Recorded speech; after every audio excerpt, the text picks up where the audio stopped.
$519.80 Canadian after tax. You can't give us, 真他妈贵。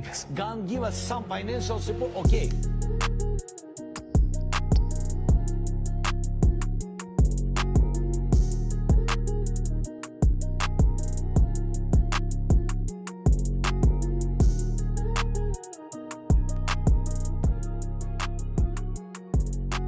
Hi there, hope you're having a good day. Welcome back to another video.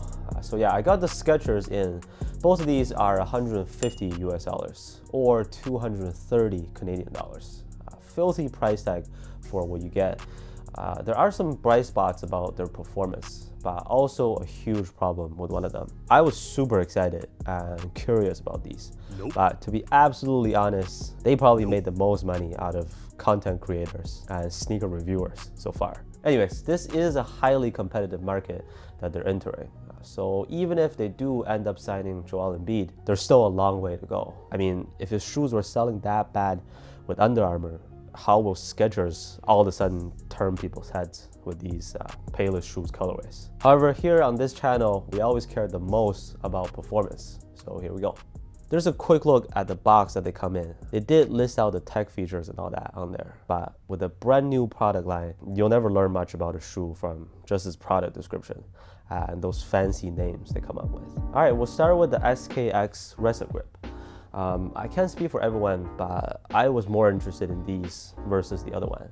And I think most of you are as well. Let's address the good parts to it. Step-in comfort is fantastic, and it's a shoe that requires minimal break-in time. Once you throw them on, it actually feels really nice and cozy on feet. Cushion is fine, that's all I can say. Responsiveness from the midsole is okay with their hyper burst cushioning.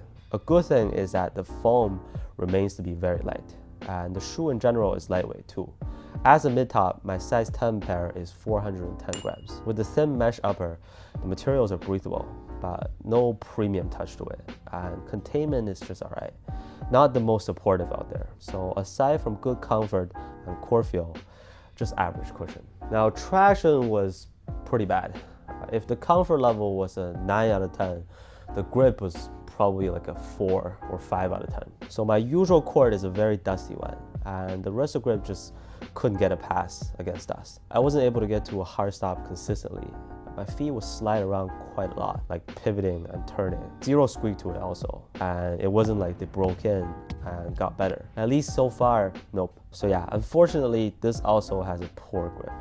Also with the Goodyear rubber, I was like, that's cool that they're bringing one of the largest tire companies onto this, and it must be super durable. That does not look like the case. The rubber feels really soft, more like a foam also. This immediately reminded me of the Li-Ning JB1, but the JB1 feels more sturdy than this. You can also think of the recent Currys with their Flow also, but durability was never a strength on those over the long term. I have started wearing them outdoors, so I can definitely update on the durability later as well. With the fit, I was able to try 2 sizes in person first.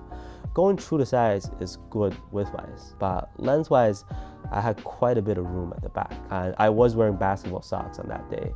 So being worried about heel slippage, I chose to go down a half size. And that's what I would recommend for most people, is to go down a half size from your true size or normal size in most other sneakers. It's just about average width, by the way. The toe box is not too snug or anything. The SKX RESAGRIP in one line gives you amazing comfort. They're designed for faster playing styles with the low weight, but traction was the biggest problem, and it really was pretty bad. As to how the other shoe performs, the SKX Float actually has much better traction. Just from that aspect alone, technically this is the safer choice compared to the RESAGRIP. Also, if we look at each part, these two are almost the complete opposite of each other. The SKX Float is a lot heavier. For the same size, they come in at 485 grams versus just about 400 grams for the other one. So almost an 80 grams worth of difference. And I would certainly consider these to be a heavy shoe. From the materials and just the way they feel on feet, this is also a much bulkier build, which I guess can be good for bigger and heavier players because they feel like a mini tank on the court. Here I'll give them credit because this shoe does have much better lockdown and stability. The midsole stacks up higher off the ground, so core feel is quite different too. By the way, that can be why Julius Randle is just struggling this season.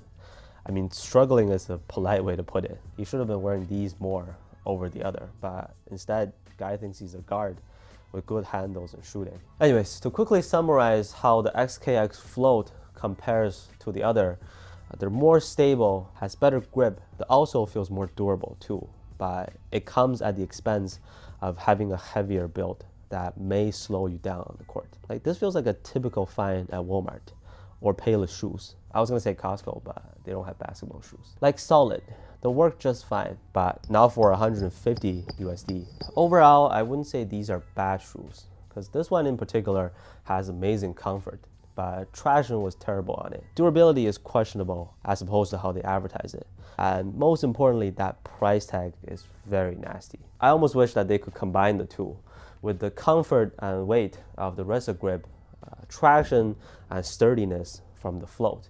But obviously that's not the case. So my conclusion is that I don't think any of these two is worth 150 bucks. There's so many better options from so many brands at the same price range. Just think about it. Shoes like the Zoom Freak 5, Luka 2, Dame 8, 2A V4, all these are even cheaper. Why would you spend more to rock Skechers on the court? Don't get me wrong, this is just on these basketball shoes that they made. I know their running shoes and some casual models are top notch in the game. Like, if the performance is great, who cares about what others think? If you know, you know, right? But these are just not it, man. However, let me know your thoughts on them down in the comments. Thanks so much for watching, and I'll see you on the next one.